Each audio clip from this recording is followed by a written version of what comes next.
Hello, friends, and welcome back to Stories About Entitled People. I'm never sure if the managers in these stories actually want the employee to work while sick, or if they just don't believe the employee is as sick as they claim until they see it for themselves. But before we begin, best way to support our channel is to leave comments, like, and subscribe with the turned-on bell so you don't miss the new video every single day. Here we go. Manager wants me to come in sick. So I've been sick for the past few days. I have a fairly intensive cold that has left me with little sleep and some difficulties breathing when laying down. I figured I should get a doctor's note, so I went to urgent care. Minute Clinic wasn't taking walk-ins due to COVID traffic. Doctor says I have a viral infection in my upper sinuses and upper respiratory regions. Note the lack of a specific diagnosis because it comes into play later. I work as a delivery driver at a chain pizza place, which means I frequently handle food and could be a danger to customers if contagious. I send a text to my GM, general manager, and he says, "Don't worry about it. You deserve a few extra days off anyway." I feel at this point that I can rest easy for a few days until I feel better, but in comes my DM, district manager, who wants to know when I'll be able to come back into work. My doctor's note doesn't give a date by which I must come back in and just says until symptoms have passed, so I tell her, I don't know. She says that she'll be taking me off the schedule for the next week and that I should call her to let her know when I can work again. I tell her that I will and go back to sleep. DM calls again later that night to inform me that she has in fact changed her mind and is putting me back on the schedule. My sinuses are feeling a little better, but my sore throat and cough have gotten much worse, so I still feel that it would be irresponsible of me to be a contagion at a restaurant. She must have been doing the schedule because she informs me that if I do not come in, that she would have to cover my shifts for the week and that we were delivering in the cold rain last night, so we're probably going to get colds anyway. She says that since my note doesn't have a specific diagnosis on it, that it's not a big deal if I come in anyways. Now, I would almost feel bad for her having to cover my shift if it weren't for the fact that she was the one responsible for driving away all our employees by being such an insufferable jerk in the middle of a job market where every employer is desperate for workers. I decide that if she's going to try and make this my problem instead of hers, that I'm going to make it as much her problem as humanly possible. I stopped taking all my cough medicines and down a few sodas so that the acidic drink can ravage my larynx. I go to sleep that night, coughing up a lung and a half, barely able to shut my eyes. I get up the next morning and receive a call from DM checking to make sure I'm coming in today. I told her in my now hoarse, rattly voice that I could come in today, but that I would need her to give me a written, signed notice stating that she was ordering me to ignore my doctor's note, saying that I was unfit to work. To my surprise, she agreed. My plan wasn't actually legal action, but rather to have both that note and doctors on hand while on deliveries. When customers would ask the obviously sick, hacking, coughing delivery girl if she was all right, I would simply tell them, no, and I have a doctor's note saying as much as well, but I also have this note from my manager saying to disregard the doctor's note and that I'm fit to handle your food. As our store didn't require masks for vaccinated employees, nobody but me was wearing a mask that day when I walked in with my doctor's note and inhaler. I guess DM must have either wised up or talked to her higher-ups because she was singing a very different tune when I walked in the door. No longer is it, come in because I'll have to cover your shifts if you don't. Instead it was, oh, I just needed you to come in so I could ensure you had a doctor's note. I'd already sent an image of it to the GM. You don't have to stay today. You should go home and get some rest. I, of course, reminded her that she would have to cover my shifts, to which she was now saying she didn't mind and that I should drink some warm tea and honey for the nasty cough I was sporting. So here I am at home now in my bed writing this all down before I sleep and forget all the details. She also owes you a minimum 2 hours of pay for coming into work, then sending you home. And our second story. I want you to work exactly from 9 to 13 and 14 to 18.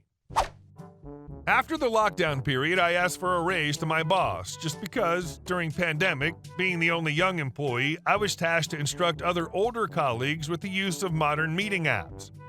Other than this, he agreed that I was an important asset in the company, having other colleagues and clients told him how good I am to work with. My paycheck arrived yesterday, and there was not a trace of any raise. I went and talked to him about the situation, and he exploded, saying that there had been problems with finance, that I was being greedy to demand a raise. Remember, we shook hands as we agreed the raise together? I tried to explain to him that I was just expecting something, we agreed. So he told that if I insist, I will have all my benefit cut, like working at home during the less busy period of the day. I told him that I will have to insist, so he said, "Fine then, I want you to always sit at your station, 9 to 13 and 14 to 18, and don't expect to be able to go home and do nothing." That said, being enraged, I complied. It's 13:30. The company phone starts to ring. I would have answered before, thought being in lunch break, but remembered my boss's words. The phone kept ringing on and on, so my boss came to me and asked why I wasn't answering. I told him, "You specifically asked me to work from 9 to 13 and from 14 to 18, so I'm not required to answer."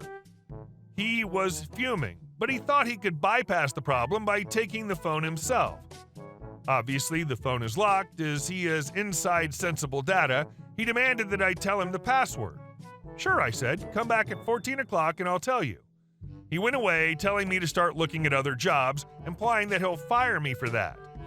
Luckily, my state requires a lot of written and verbal notes in order to be able to grant a dismissal, so I'm in a good spot. Thanks for reading. Edit. I missed a key point. My boss is my father. And our last story. Crazy neighbor trespassing on someone else's property. A couple houses down the road from me, there was a nice little place just sold to a lovely young couple, the Newbies, about a month ago. Their new yard was bordered by a double layer of nice bushy trees on 3.5 sides, which was part of the appeal. Having lived in the city, privacy was number one on their forever home list. The property itself was surrounded by farmland used mostly for cattle. About 2 weeks ago, the Newbies moved in, and when inspecting the property, they found several of the exterior layers of trees had been cut down, leaving large gaps in their privacy line. These trees kept being down by what was obviously a chainsaw over the next few days on all 3 sides, but nobody ever saw anything in such a rural area. Hearing farm machinery or a chainsaw throughout the day is fairly common, and houses are fairly far apart with trees in between them. As I'm the closest neighbor to them, they stopped in to ask if I'd heard or seen anything. I did not. We just started talking and hit it off enough to exchange numbers and social media info and started chatting often. The trees being cut not only cost them some of their privacy, but protection from the winter storms, which can get quite bad out here. It also really bothered them that someone would just cut their trees without permission. 5 days ago, I was called over after dark to watch their children as their 3 dogs started acting up and acting lethargic. Turned out the dogs somehow ate what the vet is calling tainted meat, and 2 didn't make it. The 3rd is fighting, and their vet bill's already around $11,000 due to emergency services being needed after hours, multiple surgeries, and testing. The vet came back 3 days ago, strongly suggesting that they look around their property for potentially poisoned meat and called the police. They came up and searched the property and found some more dead animals nearby and pieces of old steak which were bagged and brought in for testing. Yesterday, the police showed up at Farmer's home and arrested him.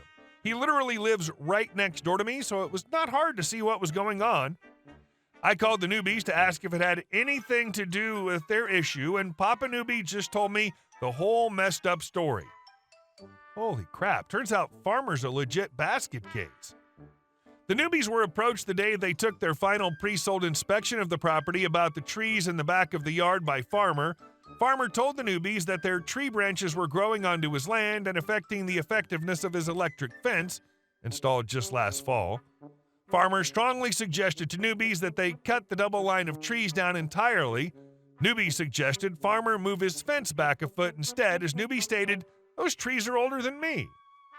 Farmer kept insisting once the sale officially went through, so the Newbies took out their deed, and lo and behold, Farmer's recently installed electric fence was actually 3 feet over their property line. Farmer now has no choice but to move his fancy new fence back minimum 3 feet, which means he has to cut quite a few of his trees and remove stumps on his property to do so. Plus, the machinery needed to cut trees and shave stumps this size will put massive ruts in the land which will have to be fixed before allowing the cows back into the main pasture. This has started other property disagreements, as it seems this isn't the only property that was encroached on, and it's not the first family harassed. When I purchased my home, I refused to cut or move several mature trees on my property that were close to the fence line because, 1, they were full-grown 25-plus-year-old trees at this point, and 2, it would have cost hundreds to replace with saplings and over $1,000 to relocate them. They all mysteriously fell during winter storms within the first year. Each of the homes bordering the farmland have been standing for 20-plus years. From what we can gather, Farmer has been waiting until neighbors went to work or a storm that reduces visibility, noise, and cut down trees on others' property that he felt were too close to his property. We found out through a member of the community association with the police just now that Farmer was officially charged for putting out antifreeze-laced meat, huge no-no here, which killed Newbie's dog. Additional potential charges also include vandalism, destruction of property, harassment. Charges stem from not just the Newbies, but quite a few families with property that borders the farm.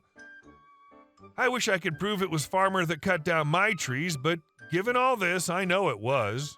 Newbie's dogs weren't the first to die this way in our community either. They were the first to get to the vet and tested before passing away, though, and many neighbors are beyond furious. I wonder how this will all play out.